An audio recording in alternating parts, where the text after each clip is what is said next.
Muy buenas noches, amigos, amigas. Bienvenidos a su programa Claro Oscuro.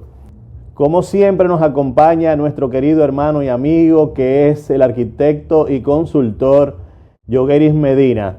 Yogueris Medina es un miembro fundador del Fórum de Concertación Nacional y Desarrollo Sostenible. Buenas noches, arquitecto. Buenas noches.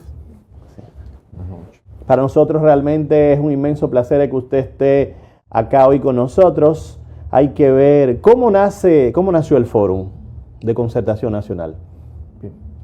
Bueno, el Fórum de Concertación Nacional nace basado en 4 artículos fundamentales de la Constitución de la República: el derecho al trabajo, derecho a la salud, derecho a la educación y derecho a la seguridad social, pero más basado en el derecho al trabajo y en las igualdades y en las oportunidades. Por esa razón nace el Fórum Concertatorio. Sí, nació también a raíz de la división de los principales partidos políticos. Hay que ver que nos reencontrábamos frecuentemente y de un momento a otro vimos cómo la división del PRD, que dio como resultado al PRM, la división del PLD, que dio como resultado la salida del expresidente Leonel Fernández, y formar un nuevo partido, la Fuerza del Pueblo. A razón de eso, muchos de nosotros que realmente quisimos mantenernos unidos a través de las ideas, porque el hecho de que existiesen algunos actores sociales políticos, es decir, que existiesen diferencias entre ellos, no encontraban motivos de esas divisiones. El Fórum de Concertación Nacional es una entidad que es política, pero no es partidista. Aquí no importa la afiliación política o partidaria, lo único que nos interesa es el bienestar de nuestro país, es decir, el interés general, el bienestar colectivo de nuestro país, lo que es la defensa de intereses que son comunes. Es un espacio de análisis, de reflexión, que, como bien hemos dicho, analiza, plantea y recomienda soluciones basadas en derechos que son fundamentales a las personas. Como bien el compañero y amigo el arquitecto Yogueris Medina habló del artículo 62 del derecho al trabajo, pero hoy vamos a plantear un tema interesante que es la situación actual en Haití y las repercusiones que tienen, no tanto dentro de Haití, sino las repercusiones para la República Dominicana. ¿Qué le parece a usted del tema? El tema haitiano es fundamental tanto para la vida de ellos como para la vida y la tranquilidad de República Dominicana. Es un país que actualmente se encuentra en violencia, inestabilidad económica, inestabilidad social, inestabilidad política, pocas oportunidades, escasa facilidad laboral, lo que ha generado en sí una violencia que no han podido detener. Observamos que la comunidad internacional, dentro de sus minúsculos esfuerzos, envía una misión de Kenia. ¿A qué? A la violencia. A la violencia. Cuando todos ellos saben que el primer problema en ese país es el económico. Es la falta de oportunidades. La avidez de esperanza de parte del pueblo haitiano. Vamos a ver que la situación política en Haití es bastante complicada. Hemos visto que en los últimos de julio para acá han muerto unas 1.223 personas. En el primer trimestre fueron 3.900 personas entre asesinatos y heridos. Y que desde el 2023 para acá hay aproximadamente sobre 8.000 personas que han sido entre heridos y asesinados. Hay que ver que el primer ministro de Haití, él llama a la paz, y en contrapartida el ex policía,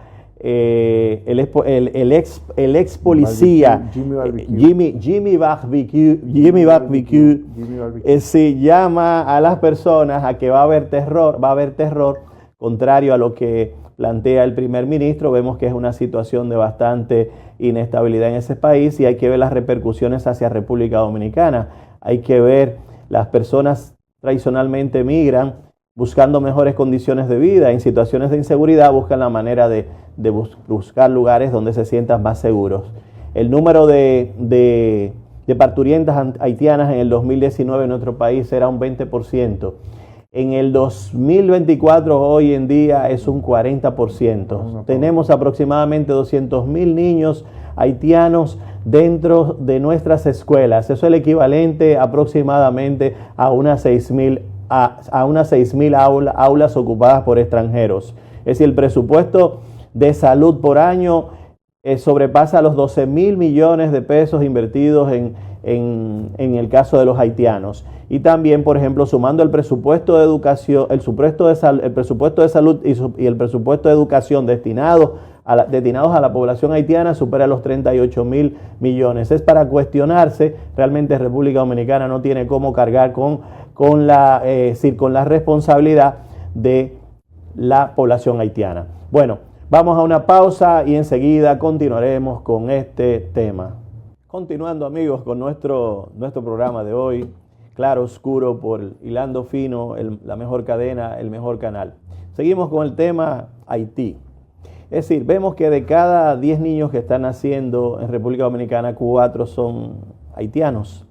Hay que ver también con la mano de obra haitiana, que tradicionalmente trabaja en áreas como el sector de la construcción, el sector de la agricultura, lo que es, por ejemplo, los ingenios. Es decir, realmente el gobierno el Estado Dominicano está gastando unos 38.000 millones de pesos aproximadamente en la población haitiana. Pero esas personas no están inscritas en la TSS, es decir, no tienen derechos, por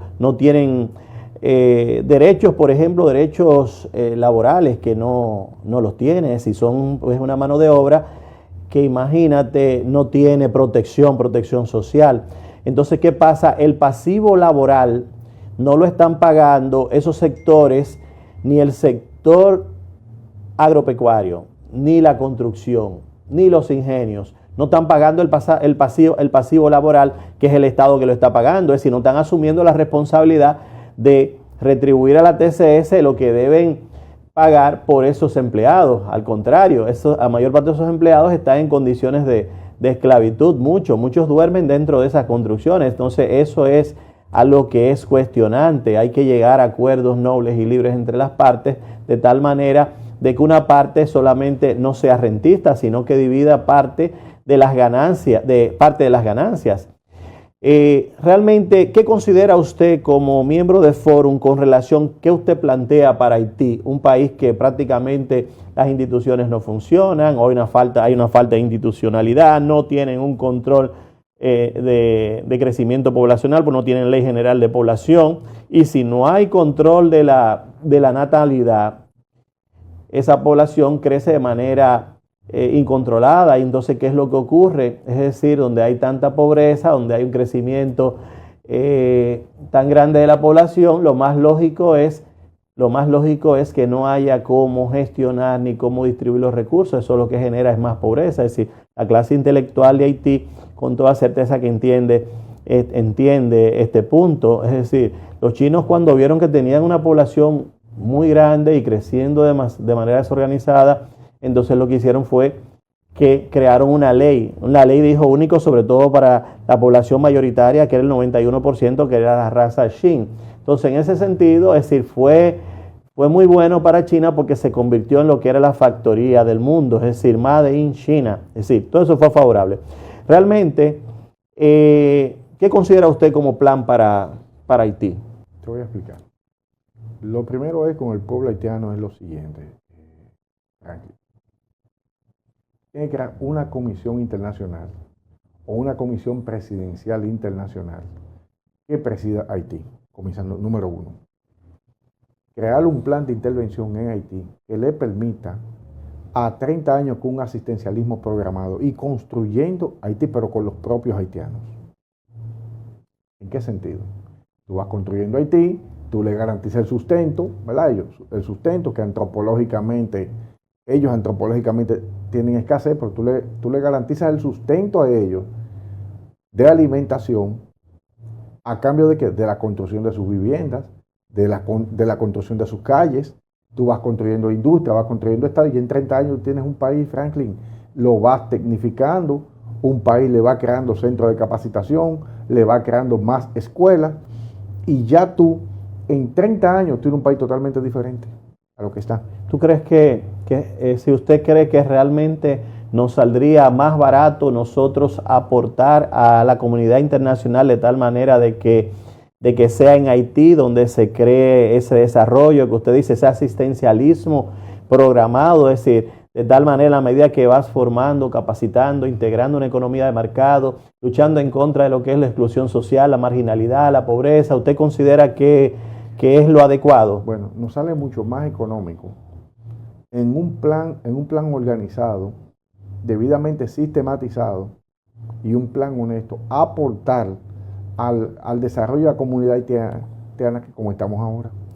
Sí, no, y realmente podríamos coadyuvar eso, por ejemplo, de que se cumpla la ley de migración, todo el que esté aquí en nuestro país en situación de irregularidad debe salir del país. Y aquella mano de obra que realmente necesitan ciertos sectores, como hemos hablado, el sector de la agroindustria, el sector agrícola, el sector de los ingenios y lo que es la construcción, que sea un tipo de, como en países diferentes, una inmigración choisie o elegida. Elegir se le da un permiso, pero también se paga. Es decir, en diversos países, si tú tienes un proyecto de estudio, estás trabajando, es decir, pero si trabajas que produce riqueza y ayudas a que ese país sea más rico, es decir, el país es más rico, no es quizás muchas veces por la cantidad de dinero, sino por la capacidad de productividad de bienes y servicios. En sentido, la educación juega un papel fundamental, porque si el país es más educado,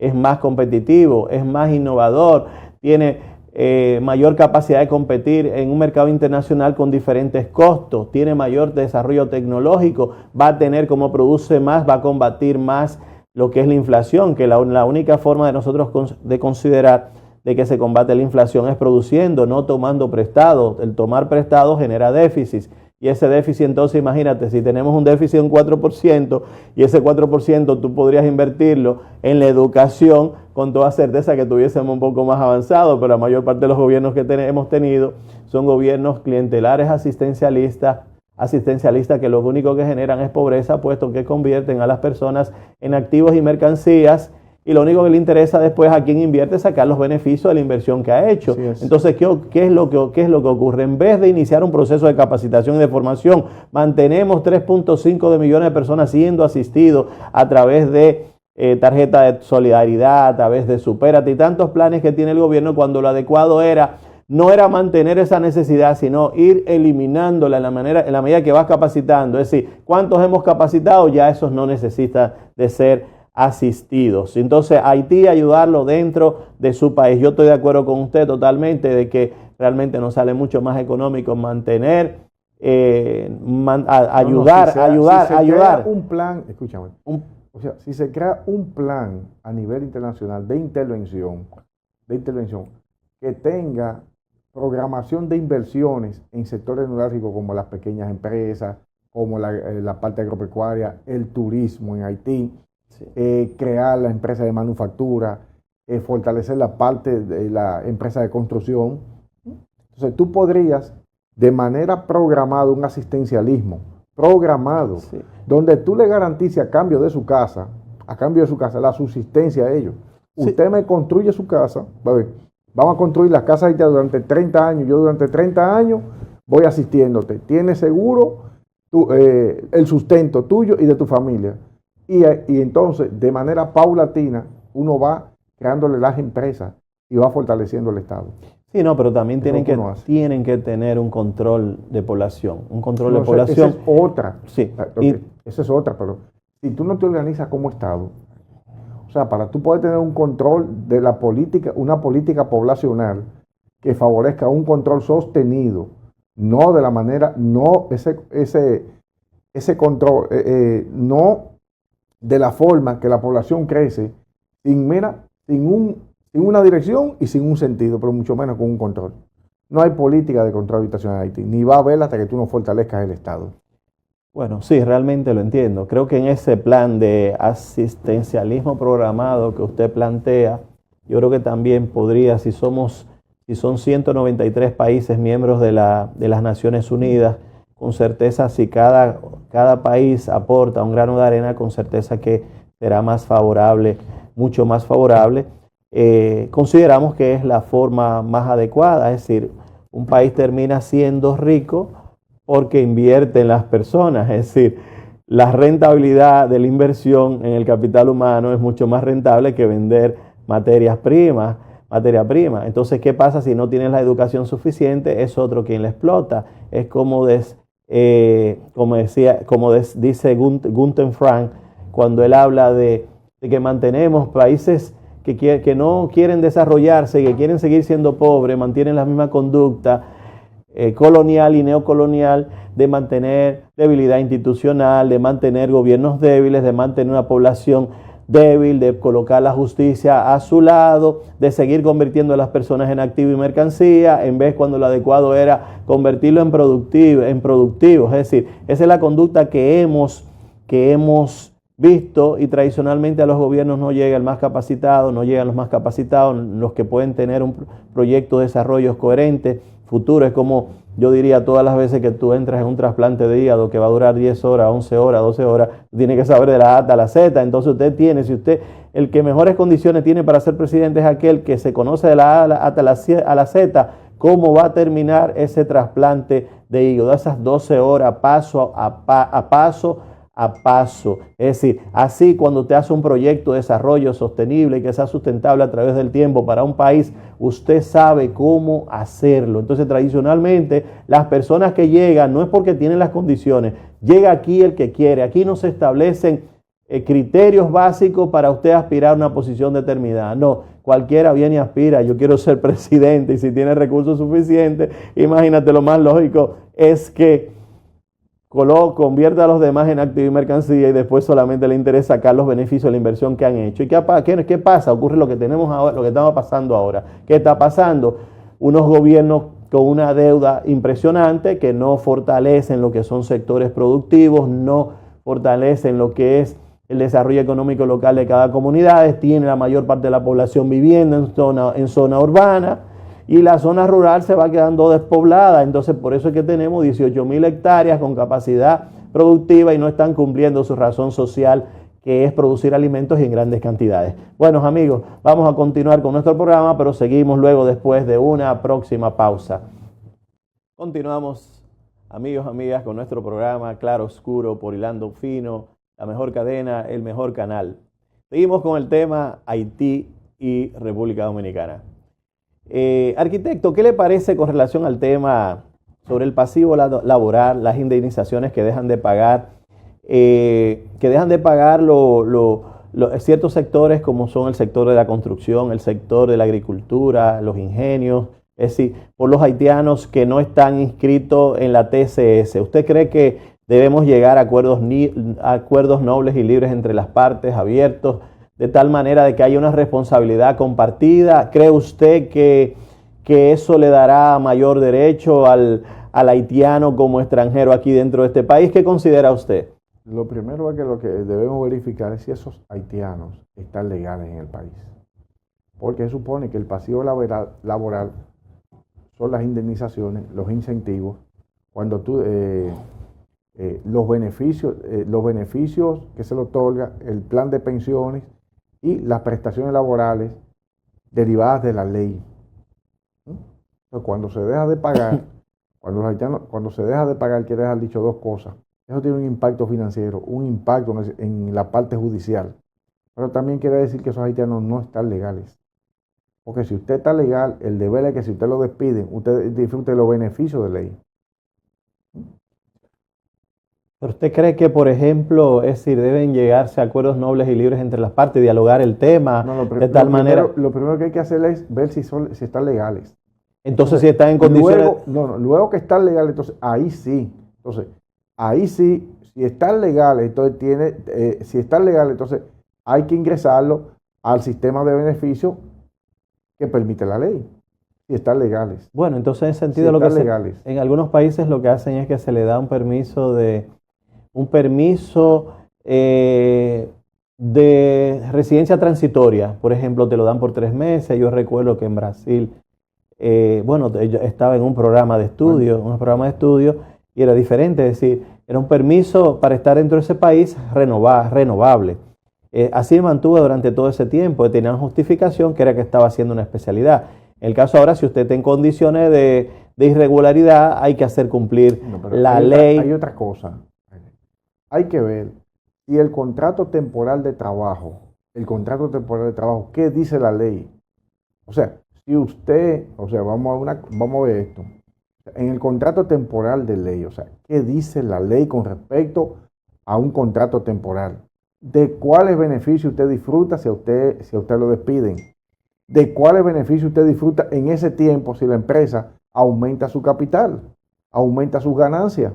O sea, ¿cuáles son los incentivos, las indemnizaciones que a usted le dan? ¿Cuáles son las compensaciones? Hay que ver en el contrato qué dice, y qué dice la ley en ese tiempo. Bueno, pero en ese sentido, por eso es que hablamos, por ejemplo, es de que deben haber acuerdos nobles entre las partes, libres y nobles entre las partes, de tal manera de plantear todas las ideas necesarias para crear la ley. Es decir, cuál va a ser, cómo vamos a tratar los extranjeros que están en nuestro país de manera transitoria, siempre y cuando son necesarios para producir riqueza dentro de ciertos sectores como la agricultura, la construcción y los ingenios, entre otras. Franklin, o sea, vamos a ver, nosotros tendríamos que revisar el Código de Trabajo, pero hasta donde tengo entendido en el Código de Trabajo, todo aquel, sea dominicano o extranjero, que labore, está protegido por los artículos de la ley y por el sistema jurídico laboral dominicano. Sí, pero eso habla con relación al dominicano. Es decir, el artículo 62 de la Constitución dice que que el trabajo es un deber, es una función social del Estado garantizar el fomento y la creación de empleos dignos y remunerados. Es decir, lo dice el artículo 62. ¿Se cumple el artículo 62 acá en el país? Bueno, por parte del Estado, yo no he visto las agencias de desarrollo económico local. Habría que crear. Claro, yo no he visto el fomento al emprendedurismo. O sea, que es una vía expedita para generar los empleos. Yo no he visto aquí las inversiones directas en los barrios. ¿Tú lo has visto? No, realmente no. Vamos a seguir buscando. ¿Tú has visto inversiones directas para desarrollar la agricultura y que los sectores de menos ingresos se beneficien? ¿Tú no lo has visto? ¿Tú no has visto aquí la formación de familias corporativas? ¿Tú lo has visto? No, tampoco. Ah, bueno. No, y también los proyectos. Entonces, ¿tú has visto algún proyecto de desarrollo tendente a que los barrios tienen la mayor cantidad de población se desarrollen? ¿Tú lo has visto? No. Te voy a poner un caso. Vamos a ver. Ahí viene Navidad, ¿verdad? Y van a gastar dinero en las entidades del Estado. Perfecto. Ahora, Franklin, ¿tú no crees que el Estado debería ser un poco inteligente en dirigirse a los barrios dominicanos y en todos esos negocios pequeños que hacen picadera? ¿No hubiera sido más saludable para este país que le hubieran comprado la picadera de esos negocios? No, con toda certeza. Que esas entidades hubieran comprado picadera de esos negocios para dinamizar la economía del barrio. O que esas entidades cada 15 días celebren un cóctel, lo que sea, comprándole a los barrios, Franklin. No, realmente lo que hemos visto, que ese dinero que se libera, por ejemplo, el encaje legal para favorecer a micro y pequeñas empresas, termina en grandes emporios. Pero, si se lo prestan. Pero nosotros tenemos la experiencia de Porfirio Peralta ahí en Promipyme. La empresa mía fue a buscar un dinero para generar ingresos. Se le llevó todo lo que solicitó Franklin. Todo lo que solicitó. Y se supone que eso es para usted promover las empresas, ¿verdad? Promover las empresas, fomentar las empresas. ¿Y qué pasó? ¿Qué sucedió, Franklin? No, realmente como ocurre aquí en República Dominicana. Nada. Que somos un país de... Luego fue cancelado porque le vendía boletos a los empleados. Ya, y se lo descontaba, fue así. Entonces, sí. Pero no es triste. Aquí lo que pasa es que todas las oportunidades de crear un precedente, de crear un mañana mejor, se pierden porque seguimos con este país que es el país de amigos, donde realmente... No, de amigos no. Tú lo que creas, aquí cuando llegan al Estado, porque el poder se hizo para usted crear amigos. El poder se hizo para usted invertir, desarrollar comunidades. El poder se hizo para usted promover proyectos. Desde que llegan al gobierno, inmediatamente, un segmento, no todos. No vamos a generalizamos para estar la ligera de una vez son enemigos de todo el mundo. No, lo que hacen, por ejemplo, muchas veces es construir riqueza, ser rentistas, para seguir sometiendo a la población a ser pobres. Y la pobreza es la peor forma de esclavitud, según decía Gandhi. Es decir, muchos acumulan riqueza, ya piensan que con el dinero pueden seguir comprando, convirtiendo a las personas en activos y mercancía, y así se hacen presidentes y llegan a ser funcionarios de alto nivel, y entonces los proyectos de desarrollo se quedan a un lado y todo aquel que tiene el mejor interés por construir un mañana mejor para este país no puede, porque si no está afiliado a un grupo determinado, imagínate, es muy difícil. Bueno, amigos, hemos llegado al final de nuestro programa. Agradecemos la gentileza, la cortesía de que ustedes nos hayan recibido en sus hogares, y será hasta una próxima entrega con otro programa más de Claro y Oscuro en beneficio de toda la población de República Dominicana.